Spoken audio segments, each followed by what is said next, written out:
वीतराग विज्ञान नमो ताहि जाते हैं अर्बंतादि जो विद्यादि सागर सुधी जो विद्यादि सागर सुधी गुरु हैं हितैषी शुद्धात्म में निरत नित्य हितोपदेशी वे पाप ग्रीष्म ऋतु में जल हैं सयाने पूजूने सतत केवल ज्ञान पाने पूजूने सतत केवल ज्ञान पाने। महावीर भगवान की, आचार्य कुंद कुंद स्वामी की, आचार्य गुरुवर विद्यासागर मुनि महाराज की।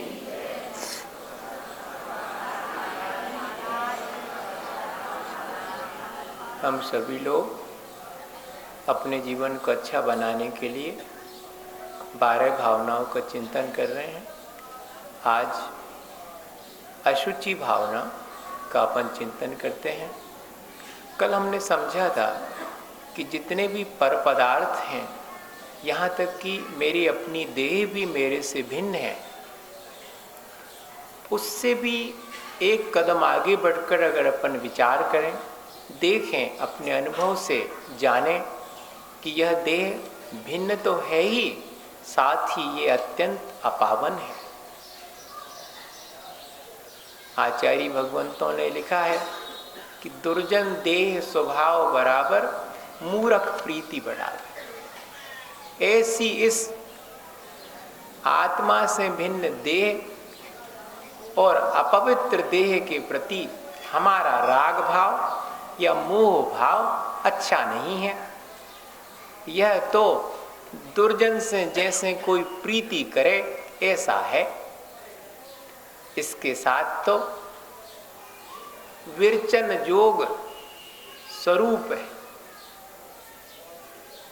इसकी सेवा करना, इससे राग करना ठीक नहीं है, इससे विरक्त होना ही ठीक है। इसे धर्म ध्यान में लगाना ही ठीक है। ऐसा कोई उपाय करें जिससे कि बार बार मुझे इस देह को धारण न करना पड़े। तो इस देह से इस प्रकार से तपस्या करें कि बार बार ये देह ना मिले। देह के प्रति ममत्व ऐसे ही धीरे धीरे कम हो। देह की पवित्रता तो व्रत नियम से है। लिखा है आचार्य भगवंतों ने कि स्वभाव तो शुचौकाए रत्नत्रय पवित्र थे। जे तो देह स्वभाव से ही अपवित्र है। अगर कोई इसकी पवित्रता को चाहे तो किस चीज से पवित्र होती है? रत्नत्रय से पवित्र होती है। रत्नत्रय को धारण करने वाली महावती के अपन चरण स्पर्श करते, प्रणाम इत्यादि करते हैं, विनय करते हैं, तो कैसे देह पवित्र हो गई? रत्नत्रय की वजह से, उन गुणों की वजह से। दूसरे के ऊपर उपकार जिस देह के द्वारा किया जाए, दूसरे की सेवा शुश्रूषा की जाए, तो देह की सार्थकता। एक बार एक वासव दत्ता, बहुत सुंदर जिसका रूप था, शहर में रहती थी। उसको अपने रूप का बड़ा अभिमान था कि हमें तो सब कोई चाहेगा। लेकिन उसमें भी एक युवक ऐसा था जो संसार के प्रति विरक्त था। वासव दत्ता की बड़ी इच्छा थी कि हमारा विवाह इस युवक से होवे। उपगुप्त नाम था उसका। लेकिन उसका वैराग इतना प्रबल हुआ कि वासव दत्ता के निवेदन करने पर उसने कहा कि मैं तो सन्यासी होने का सोच रहा हूँ। रही बात विवाह की, सो विवाह के लिए तो मैं स्वीकृति नहीं दे सकता, लेकिन कभी अगर आवश्यकता पड़ेगी तो मैं तुम्हारी सेवा के लिए तत्पर रहूंगा। और वह साधु बन करके, सन्यासी हो करके जंगल में चला गया। 10-20 साल बीत गए। भैया, देह की सुंदरता के प्रति तो सबको ही आकर्षित होता है, सो लेकिन कब तक? 2-5 साल देह की सुंदरता रहेगी, उसके बाद में तो शरीर तो जीर्ण शीर्ण होगा ही, ढल जाएगा। सो 10-15 साल में तो सबका आकर्षण उसकी सुंदर देह के प्रति कम हो गया। अब कोई उसकी तरफ ध्यान ही नहीं देता। कैसे वो अपना जीवन व्यतीत कर रही है, इस बात का भी किसी ने कोई भी खोज खबर नहीं ली। वह रुग्ण हो गई और जर्जरित देह हो गई उसकी, और रास्ते के किनारे कहीं तो उसको ठिकाना नहीं था ठहरने का, सो रास्ते के किनारे पड़ी हुई थी। वहां से उपगुप्त, जो कि सन्यासी हो गए थे, रात्रि के अंधकार में गुजरे। उनको किसी के कराहने की आवाज सुनाई पड़ी। देखा कि कौन है, तो उसकी सेवा में लग गए। 2-4-5 दिन के बाद जब उसको होश आया, आंख खोली, तो उपगुप्त ने कहा कि तुम मुझे चाहती थी, मैं तुम्हारी सेवा के लिए उपस्थित हो गया। अब जबकि कोई तुम्हें नहीं चाहता, अब मैं हूं तुम्हारे लिए, मैं तुम्हारी सेवा करूंगा। भाई, वास्तव में तो किसकी सेवा की जाती? गुणों की सेवा की जाती। अपन तो देह के प्रति अपना आकर्षण और लगाव महसूस करते हैं। आत्म प्रेम ही महत्वपूर्ण है। देह के प्रति आसक्ति तो हमें संसार में भटकाने वाली है। ऐसा विचार करना चाहिए और इस देह को परोपकार में या कि व्रत नियम संयम में लगा करके सार्थक करना चाहिए। देह अपनी बोझ न हो जाए, अपने ऊपर ही हो जाती है। जब ये मलिन हो जाए, रुग्ण हो जाए, बीमार सीमार हो जाए, तो अपनी ही देह अपन को कैसी लगने लगती, क्या रे कहाँ तक हम एक बोझ ढोवें। दूसरे की भी देह अगर अपवित्र हो, अस्वच्छ हो, तो उससे भी घृणा हो जाती। अपनी ही देह अस्वच्छ होवे तो अपन को अपनी ही देह से घृणा हो जाती। असुचि भावना में आचार्य भगवंत हमें शिक्षा देते हैं कि देह से अपनी भी और दूसरे की भी देह से राग भी न करो और घृणा भी न करो। उदासीन रहो। देह के स्वरूप को जान करके उसके प्रति उदासीनता का भाव धारण करो, उसका उपयोग करो धर्म ध्यान में। उसके प्रति घृणा का भाव भी नहीं सिखाया। देह को तो मंदिर बनाने की बात कही है, जिसमें कि जैसे मंदिर में हम भगवान की उपासना करते हैं, ऐसे ही देह में विराजी हुई आत्मा को परमात्मा बनाने के लिए, उसके गुणों की उपासना करने के लिए आचार्य भगवंतों ने अपन को प्रेरणा दी है। सो देह के भीतर जो आत्मा है उसकी अपन को प्रशंसा करनी चाहिए, उसके गुणों की तरफ देखना चाहिए, देह की तरफ न देखना चाहिए। देह की तरफ देखते हैं तो या तो राग द्वेष में से कोई भी एक चीज अवश्य ही होगी, है। बाहरी चीजों में देखेंगे। आज तो हमने अपने जीवन में ये भी देख लिया कि धार्मिक क्रियाओं का भी तिरस्कार करने का भाव, ऐसा अहंकार। अपन तो इसी तरह से कभी देह के प्रति द्वेष कर लेते हैं, कभी राग कर लेते हैं। भैया, उस बात को इसलिए कहना पड़ा कि देखो हमारा तो जाने का समय हो गया, कछु तो सीख लो भैया, का कर हो, हैं? तो इतना तो सीख लो कि कम से कम धर्म का और धर्म के कार्यों का तिरस्कार तो न करो। सम्मान नहीं कर सकते तो न करो भाई, कोई बात नहीं, आपसे कोई कह रहा थोड़ी, लेकिन तिरस्कार ऐसे घमंड में, अभिमान में मत फंसो जिससे कि संसार और बढ़ जाए। न कहना था मुझे ये बात, लेकिन कहने पड़ी आप ही के भले के लाने। ऐसा ही अपन व्यवहार करते हैं, देह के प्रति भी तिरस्कार का व्यवहार करते, या फिर देह के प्रति राग भाव रखते हैं अपनी और दूसरे की। अपन को उसमें राग द्वेष भाव नहीं करना चाहिए। अष्टावक्र का उदाहरण सबने सुना होगा। उनको राजा जनक ने, बहुत विद्वान थे, सो अपने दरबार में बुलाया। जब भी दरबार में पहुंचे विद्वानों के बीच में, तो सबरे विद्वान मुंह पे हाथ धरे मन ही मन में हंसन लगी उनके रूप को देख करके। सो अष्टावक्र चुपचाप पीछे के पीछे लौटन लगी। राजा साहब की नजर पड़ गई, तो राजा साहब ने कहा कि अरे पधारो, आप आए। तो उन्होंने कहा कि राजन, मैंने सोचा था कि आपने मुझे विद्वानों की सभा में बुलाया है, अरे ये तो चर्मकारों की सभा है, मैं क्या करूंगा। राजा को बड़ा आश्चर्य हुआ कि बड़े बड़े विद्वान बैठे और आप सबको कह रहे चर्मकार। कहते हाँ, जिसकी दृष्टि देह पर है, चमड़े पर है, मैं कुरूप हूं। अष्टावक्र उनका नाम था, उनकी सारी देह 8 जगहों से 8 स्थानों से टेढ़ी मेढ़ी थी, सिस्टमैटिक नहीं थी, सुडौल नहीं थी, कुरूप थी, बेडौल थी।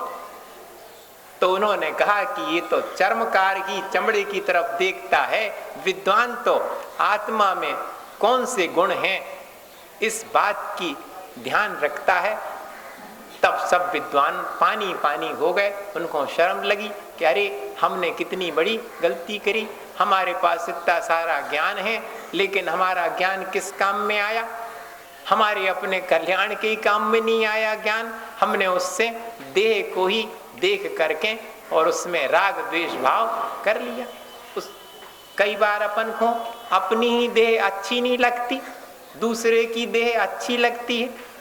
यह जो अपनी देह से असंतोष का भाव है, वो भी अपन को जीतना चाहिए। अरे जैसो शरीर मिलो है, अच्छो मिलो बुराओ मिलो, उसको अपन धर्म ध्यान में लगावे। जाने सोचे कि जब अच्छो वज्र वृषभ नारा सहनन मिले, सो अपनो कल्याण करें। अबे तो पंचेंद्री के विषय भोग लो, का पता फिर मिलो कि नहीं मिलो, हैं। तो ऐसा विचार अपन को नहीं करना चाहिए। जैसी देह मिली है, सड़ी मिली है, हो भैया चलो वही से करो धर्म ध्यान। एक विद्वान थे हमारे पास आए, उसके बाद से ही हमने भी वैसा ही निर्णय ले लिया था। 1992 की बात है, सतना में वो अस्वस्थ थे।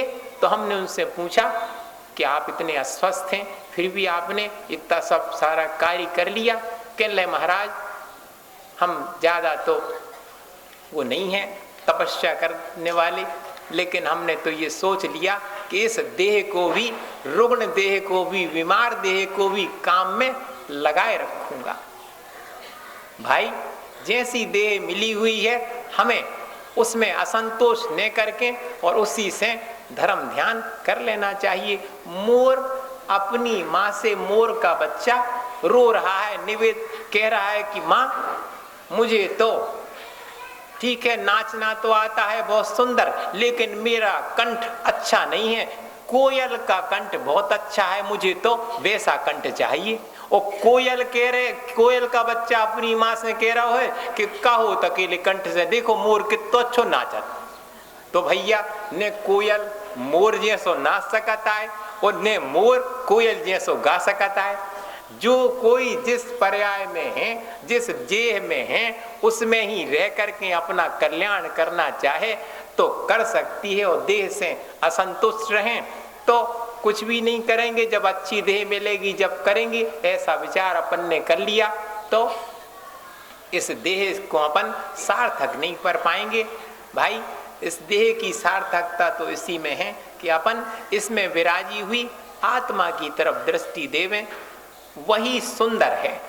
आचार्य भगवंतों ने लिखा कि इस लोक में सबसे सुंदर अगर है तो आत्मा है। देह की सुंदरता तो आत्मा की सुंदरता से ही है। सुकरात बहुत कुरूप थे, लेकिन रोज एना देखते दर्पण। सो उनके शिष्य ने एक दिन देख लिया, वो मंदी मंद हंसने लगा कि इनको का जरूरत दर्पण देखने की, मुझे तो रूप है नहीं है इनको, और देख रहे हैं ना देख रहे। तो सुकरात समझ गए कि क्यों हंसे।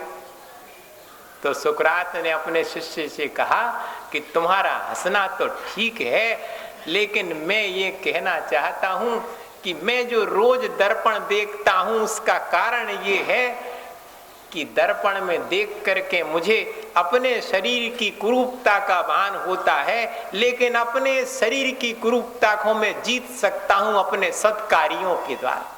सो मैं रोज रोज शिक्षा लेता हूं कि शरीर भले ही कुरूप है, मेरी चेतना सत्कार्यों से पवित्र हो सकती है। मुझे अपने सत्कार्य में लगे रहना चाहिए, मुझे अपनी गुणवत्ता को बनाए रखना चाहिए, क्योंकि वही इस देह में सुंदर है। एक बार एक छोटी सी घटना सुनाते और बस इतना ही, भैया इतना ही थोड़ा सा कर पाएंगे हम। क्या हुआ, विचार नहीं आता, बहुत ज़्यादा मन में फैला नहीं पाते उस चीज़ को, उतनी हिम्मत नहीं है, तो आपको छोटी छोटी बातें सुना देते। क्या हुआ कि एक चित्र की आर्ट गैलरी कहलाती, वहाँ चित्र की प्रदर्शनी लगी थी। वहाँ पर बहुत सारे लोगों के चित्र थे बड़े बड़े। सो उन चित्रों में एक चित्र की नीलामी हुई और इतनी ज़्यादा हुई, वो चित्र सबको बहुत पसंद आया। वो $3 लाख में बिका, बहुत कीमत होती है। सो जिस व्यक्ति ने खरीदा, अब उसके आसपास उस चित्र को देखने के लाने बहुत सारी भीड़ हो गई संगे। वो आर्ट गैलरी से बाहर निकला। सो आर्ट गैलरी से बाहर कौन बैठे हुए थे, भिखारी। उनने कि इतने पैसा वाले लोग तो चित्र देखे हुए आए हैं, सो कछु तो दे हैं। एक एक 2 पैसे के लिए भीख मांगने के लिए बैठे थे लोग। लोगों का ध्यान गया कि जिस माँ का दूध पिलाते हुए अपने बच्चे को चित्र $3 लाख में इस व्यक्ति ने खरीदा है, वैसी ही एक माँ अपने बच्चे को लिए हुए गोद में भिखारियों के बीच बैठी है। हो ना हो यह चित्र वैसा ही है, उसी का है। और वास्तव में उसी माँ का जो अपने बेटे के पालन पोषण कर रही थी, उसी का चित्र था। तो उसमें लिखा कहानी में कि देखो, उस माँ का अपने बच्चे के साथ चित्र तो $3 लाख का बिचा, लेकिन उस माँ को अपने बच्चे को पिलाने के लिए दूध तक नहीं है, पहनने के लिए कपड़े नहीं है। भैया, अपन ने भौतिक चीजों को तो बहुत महत्व दो, लेकिन उन भौतिक चीजों के साथ अपन ने चेतना को महत्व नहीं दिया, आत्मा को महत्व नहीं दिया। भैया, देह में रहो, बहुत अच्छी बात है, लेकिन देह में जो आत्मा बैठी हुई है उसकी भी कदर करो। देह की कदर करते रहेंगे तो अपने जीवन का कल्याण नहीं हो पाएगा। असुचि भावना की तो अपन को यही प्रेरणा है कि अपन देह को का सदुपयोग करें, देह को अच्छे कार्यों में लगाएं, धर्म ध्यान करें और सार्थक बनाएं, अपनी आत्मा का विकास करें। इसी भावना के साथ आचार्य गुरुवर विद्यासागर हे गुरुवर शाश्वत सुख दर्शक, यह नग्न स्वरूप तुम्हारा है। जग की नश्वरता का सच्चा दिग्दर्शन करने वाला है।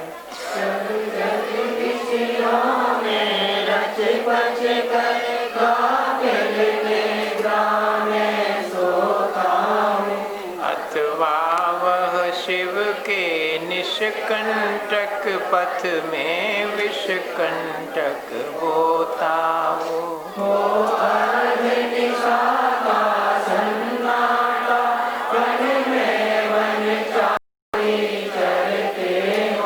तब शांत निराकुल मानस तुम तत्वों का चिंतन करते हो। नदी तट पर तरुतल वर्षा की घड़ियों में समता रस पान किया करते, सुख दुख दोनों की घड़ियों में। अंतर ज्वाला हर की वाणी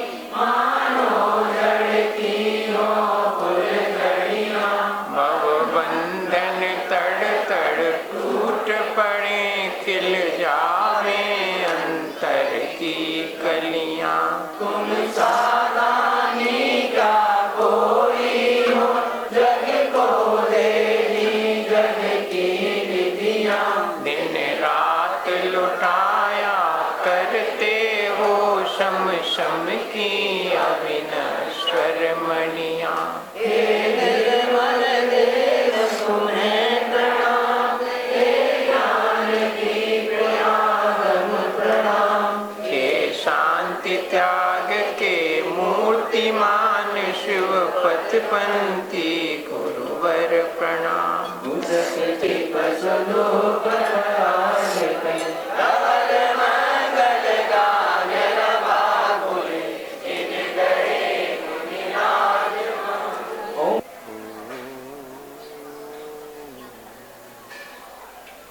मंगलमय मंगल करण वीतराग विज्ञान, नमो ताज जाते भये अरहंतादिमा।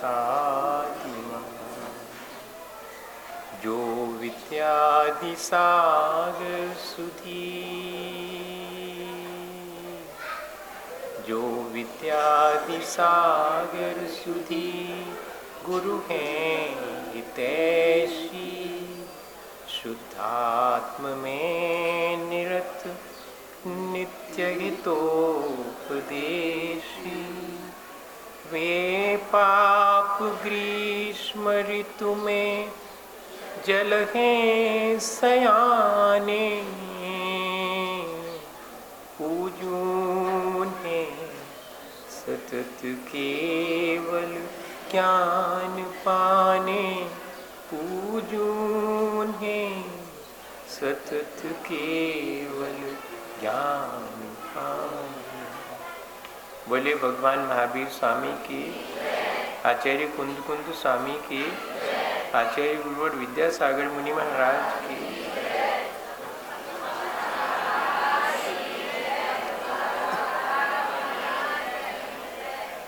हम सभी लोग चाहते हैं कि हमारा जीवन अच्छा बने। हम लोग प्रयास भी करते हैं। हमें बाहर जो जगत दिखाई पड़ता है उसी में हम सारे प्रयत्न करते हैं, सुख सुविधा के साधन जुटाते हैं जिससे कि हमें सुख मिले। उस सुख सुविधा के साधन जुटाने के लिए हमें कितना परिश्रम करना पड़ता है वो हम करते हैं।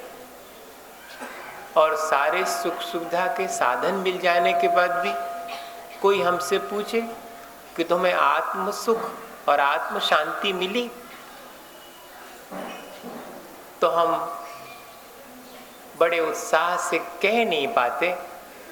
बड़ा संकोच होता है कहने में कि नहीं, हमें आत्म संतोष और आत्म शांति नहीं मिली। हमने प्रयत्न तो उसी आत्म सुख पाने के लिए किया था। हमने ढेर सारे सुख सुविधा के साधन जुटाए थे। सुबह से शाम तक दुकान पर बैठ कर के अपने जीवन को, अपनी सांसों को लगाया था, लेकिन मामला बिगड़ गया। सारा परिश्रम हमारा व्यर्थ चला गया।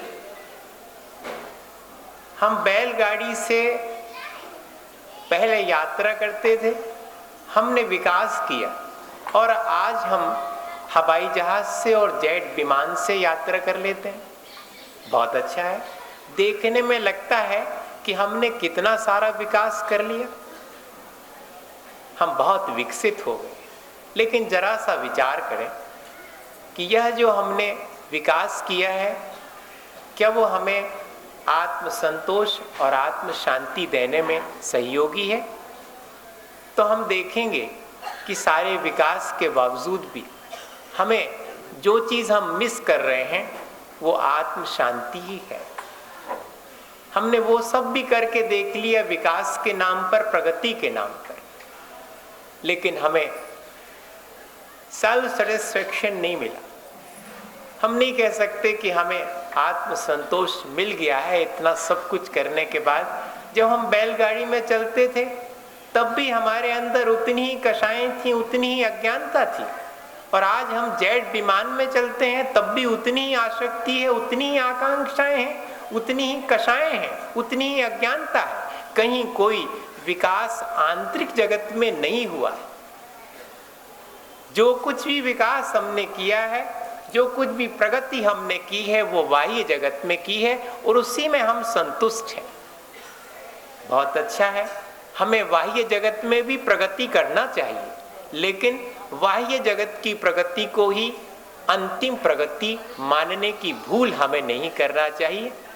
इसके बाद भी एक और प्रगति है, एक और विकास है, अपनी चेतना का विकास, अपनी आत्मा का विकास, ताकि हम आत्म शांति और आत्म सुख पा सकें। हमने खूब सारे धार्मिक अनुष्ठान किए, करते ही हैं। उन धार्मिक अनुष्ठान करने वालों से पूछा जाए, आपके मन में कितना आत्मसंतोष आया? आपने तो 4 पूजाएं करी, आपने तो विधान रचाया, आपने तो बहुत बड़ा पंचकालना का आयोजन किया, लेकिन आपको आत्मसंतोष मिला, आत्म शांति मिली? तो मामला 0 ही आता है। सारी धार्मिक क्रियाओं के करने के बाद भी आत्मसंतोष और आत्म शांति को हम मिस कर जाते हैं। इधर धर्म के क्षेत्र में भी हम आत्म सुख और आत्म शांति का प्रयास करते, धार्मिक क्रियाएं दोहराते हैं, लेकिन वहां भी नहीं मिलता।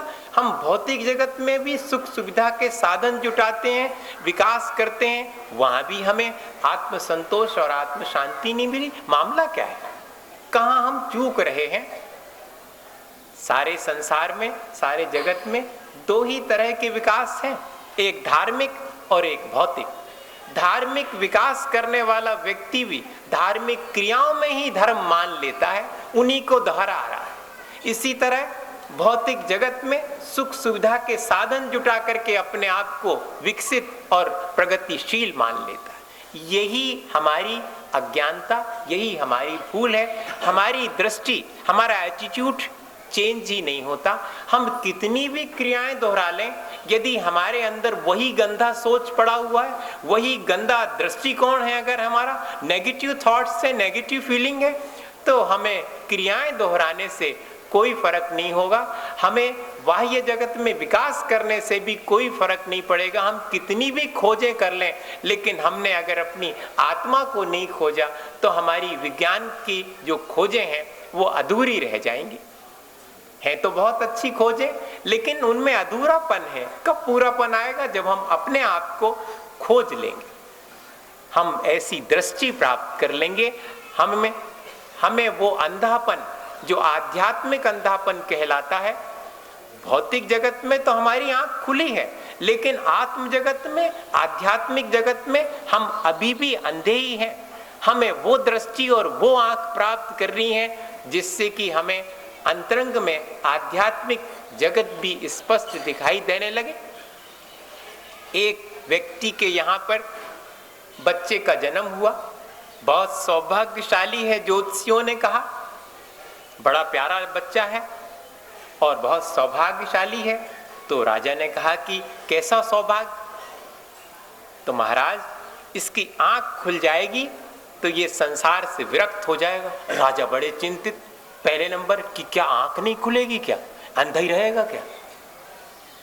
नहीं महाराज, ज्योतिषियों ने कहा कि आंख तो इसकी दोनों साबुत हैं, ये बाह्य जगत को देख सकेगा, लेकिन जिस क्षण भी अपने आंतरिक जगत की तरफ इसकी आंख खुल जाएगी, ये घर में नहीं रुकेगा, छोड़ करके विरक्त हो जाएगा। अब राजा घबराए। पहले घबराए थे कि आंख खुलेगी कि नहीं खुलेगी, अब इसलिए घबराए कि खुल ना जाए, देखो भीतर की ना खुल जाए। तो अब राजा ने कहा कि ज्योतिषियों से कि उपाय गए? बोले कुछ नहीं, बहुत आसान से उपाय है, छोटे छोटे से 3 उपाय। पहली चीज, इस बच्चे के सामने कोई भी मुरझाई हुई,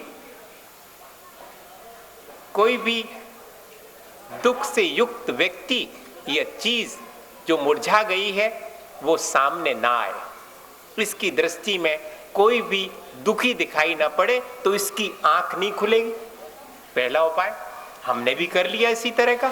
हमने तमाम सुख सुविधा के अपने चारों तरफ साधन जोड़ रखे हैं ताकि हम फील ना कर सके कि हम दुखी हैं। हम दूसरे के पूछने पर भी यही शो करते हैं कि हम बहुत बढ़िया हैं, खुश हैं। कैसे हैं आप? बहुत बढ़िया। हमारे मुंह से ये नहीं निकलता है कि इस संसार में क्या बढ़िया, मैं कर्मों से ग्रसित हूं, मैं कर्मों से मुक्त हो जाऊं तब कह सकूं कि मेरा जीवन बहुत सुंदर हो गया। हम नहीं कह पाते, हमारी आंख हम खुलने ही नहीं देते। उसने भी, राजा ने भी उपाय पूछ लिया कि कोई भी दुखी व्यक्ति या मुरझाया हुआ फूल तक उसके सामने दिखाई ना दे। और दूसरी चीज, कोई भी मृत शरीर, मरा हुआ व्यक्ति उसे दिखाई ना पड़े। अगर दिख गया मरा हुआ व्यक्ति तो भीतर की आंख खुल जाएगी। ये बड़ा गड़बड़। राजा ने कहा ठीक है। और तीसरी चीज कि अपने बारे में विचार करने का समय ना मिले। अपने बारे में अगर विचार करने का समय मिल गया तो आंख खुल जाएगी भीतर की। राजा ने कहा इसमें कोई दिक्कत नहीं, 3 उपाय हैं, हम अभी कर देते हैं। पहली चीज राजा ने करी कि उस लड़के को बहुत बढ़िया महल में रखा, लेकिन वहां पर जो उसकी सेवा में दास दासियां थे, बिल्कुल नौ युवक थे, कोई भी वृद्ध नहीं था, जर्जरित उसकी देह दिखाई न पड़े।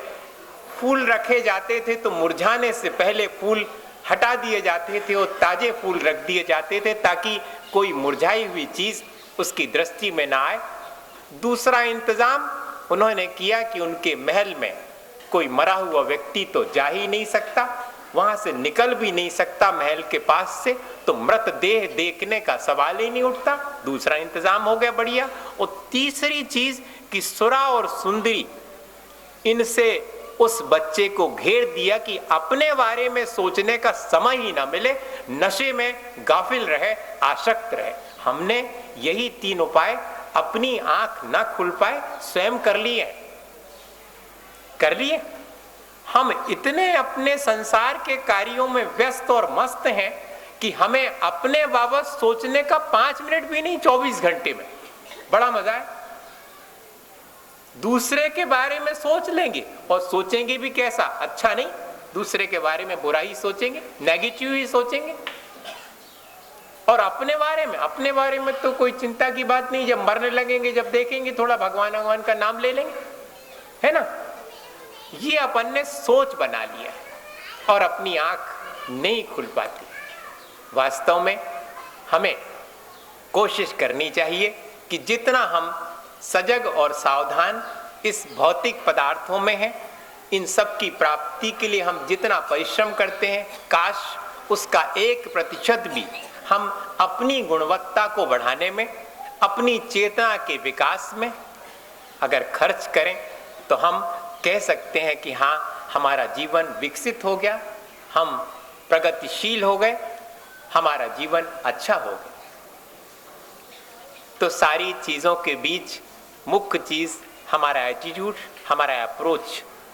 जब तक ये चेंज नहीं होगा, जैसे कि अभी महाराज ने ही कहा, इसके पहले भी बहुत सारे आर्टिकल्स निकल चुके हैं और सब लोग कह रहे हैं, मैं तो सिर्फ जरा सा टच कर रहा हूं। हमारी पोशाक हमारे मन को गंदा कर रही, दूसरे को भी गंदा कर रही।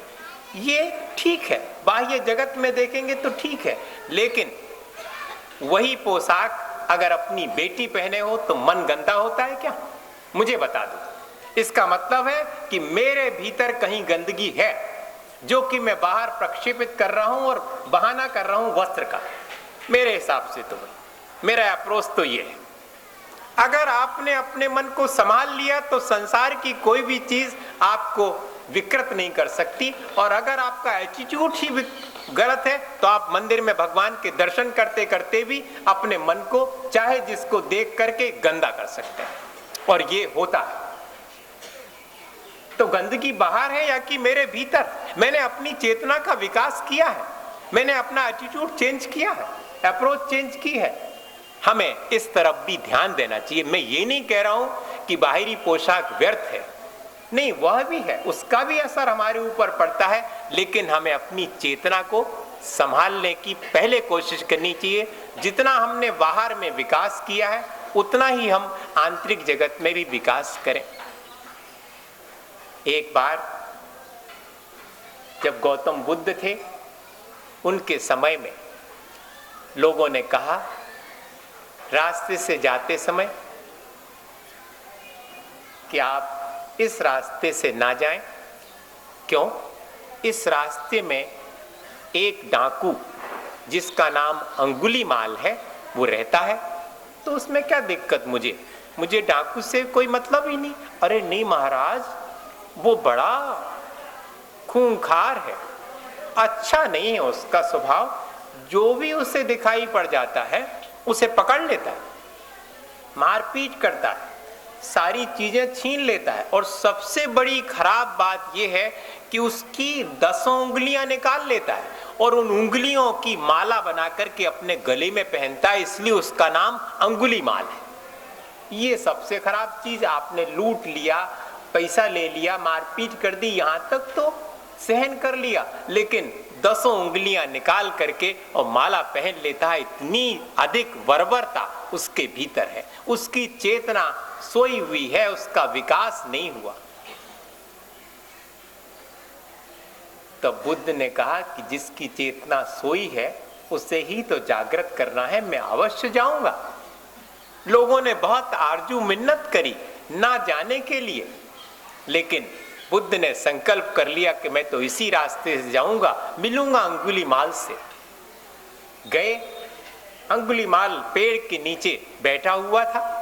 जैसे ही इतने सुंदर गौतम बुद्ध को आते देखा तो हड़बड़ा के उठ गया, और कोई व्यक्ति होता तो अंगुलीमाल को देख करके और भाग जाता, लेकिन गौतम बुद्ध बड़े आसानी से उसके पास और चले आ रहे थे।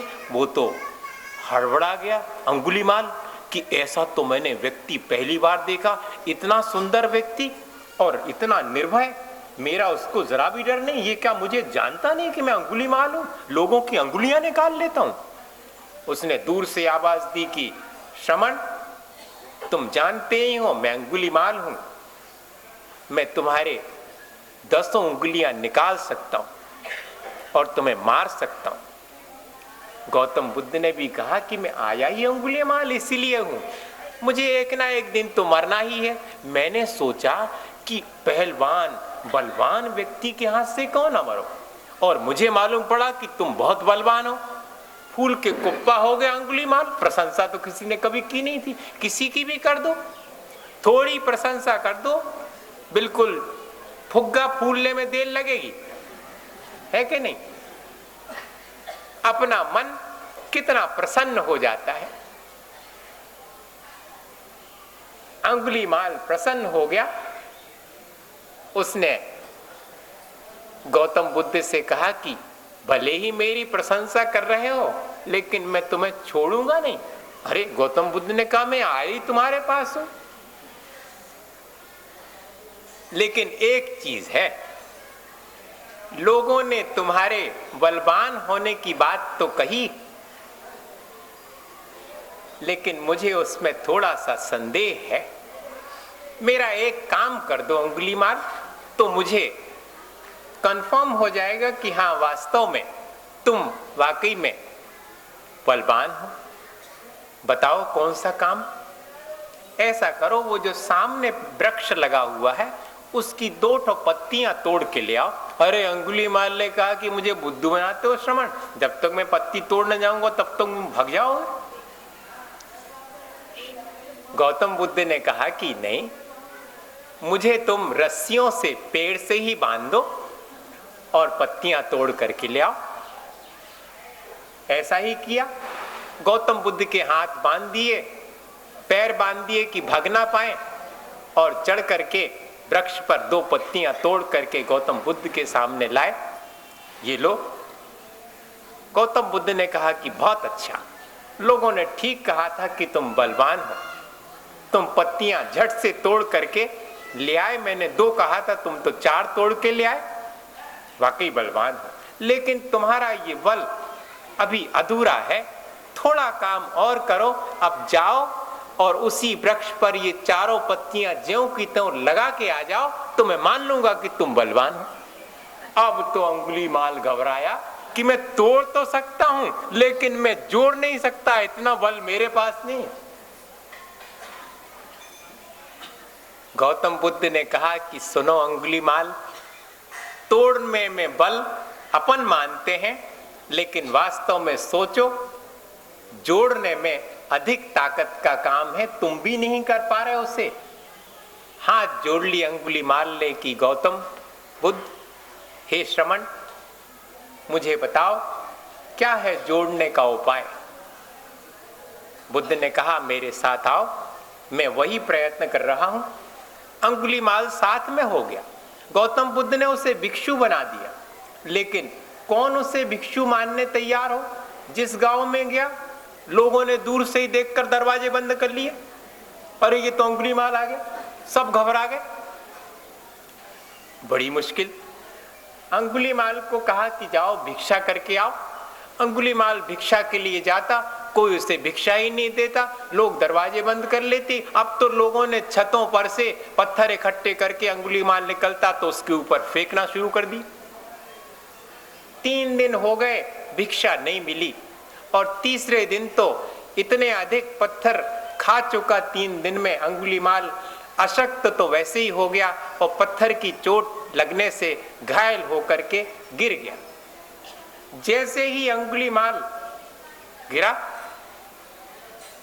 बुद्ध तो इंतजार में थे, फौरन बुद्ध उसके पास पहुंच गए सेवा के लिए। बुद्ध को सेवा करते देखकर अंगुलीमाल की बाकी सब लोगों ने अपने झरोके से झांक करके देखा कि मामला क्या है।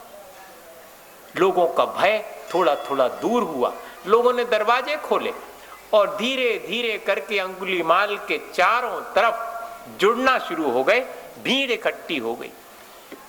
उपचार के बाद अंगुलीमाल ने आंख खोली तो बुद्ध ने कहा कि अंगुलीमाल, अब तुम बलवान हो गए, देखो आंख खोल करके देखो, तुमने जोड़ना सीख लिया।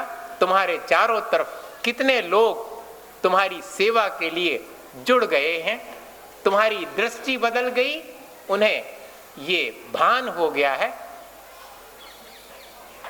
और अंगुलीमाल को भी लगा कि हाँ, वास्तव में आनंद तो इसी में है। मैं लोगों को पकड़ करके उन्हें पिटाई करता था और अपने आप को मानता था कि मैं बहुत बलवान हूं, लेकिन उसमें तो मुझे आनंद नहीं आया। आज जबकि मैंने किसी का कुछ नहीं बिगाड़ा, मेरे लिए ही लोगों ने टॉर्चर किया, इसके बाद भी मैंने किसी को कोई रिप्लाई नहीं दिया। आज मैं घायल भी हो गया और सब लोग, मेरा दृष्टिकोण बदल गया है ये समझ करके कि मैं वास्तव में भिक्षु हो गया हूं। सिर्फ वेश धारण नहीं किया है, मेरे अंदर साधुता आ गई है। ये चीज जैसे ही लोगों को मालूम पड़ी तो लोगों ने जुड़ना शुरू कर दिया। वास्तव में साधुता में ही, सज्जनता में ही आनंद है, ऐसा उसके मन में विचार आ गया। अपन भी थोड़ा सा इस घटना से अपने जीवन में भी शिक्षा लें कि हमारी चेतना का विकास अकेली भौतिक संपदा इकट्ठी करने से नहीं होगा। हमारे संबंध श्रद्धा और प्रेम के, प्राणी मात्र के कल्याण के अगर हमारे भीतर भाव होंगे तो ही हम स्वयं आनंदित होकर के अपने जीवन को अच्छा बना पाएंगे। इसी भावना के साथ कि हम जितना भौतिक विकास कर रहे हैं, आगे करेंगे, उतना ही हम अपने चेतना के विकास के लिए, अपनी गुणवत्ता के लिए भी थोड़ा सा चिंतित हों और ऐसा कुछ ना करें मन वचन काया से जिससे कि मेरी आत्मा, मेरी चेतना मलिन हो, मेरे अंदर बुराइयां आए और मेरे अंदर की जो अच्छाइयां हैं वो गायब हो जाएं।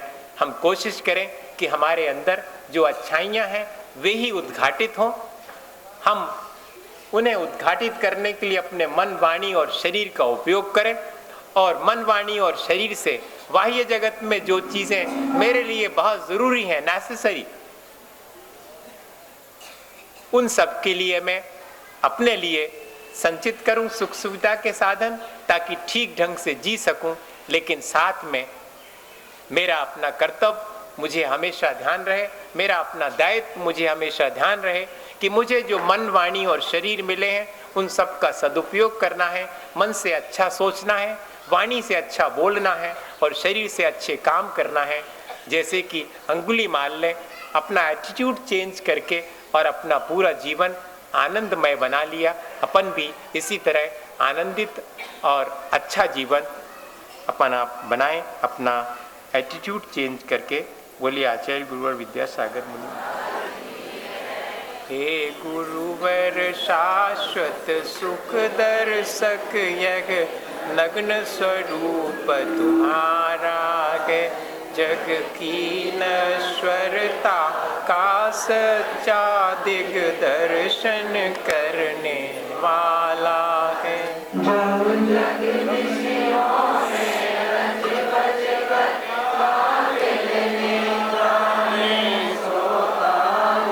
अथवा वह शिव के निष्कंटक पथ में विषकंटक होता हूँ।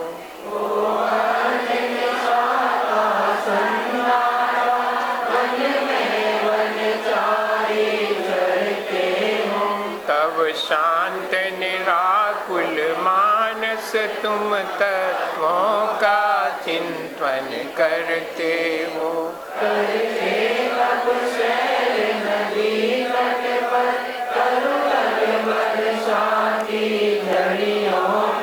समतारस पान किया करते सुख दुख दोनों की घड़ियों में।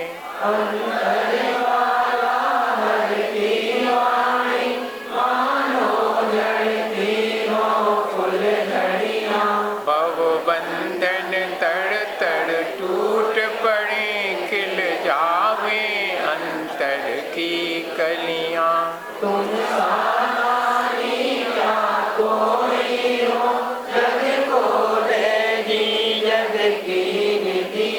दिन रात लुटाया करते हो शम शम की अविनश्वर मणियां।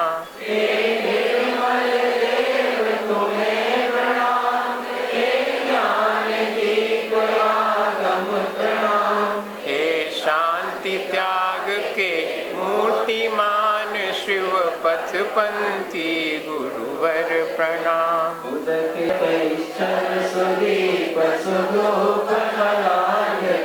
धवल मंगल गान रवा कुले, जिन ग्रहे मुनिराज मगम यजे। ओम ह्रीं परम पूज्य आचार्य श्री विद्यासागर जी महाराज संगत मुनि श्री क्षमा सागर जी महाराज,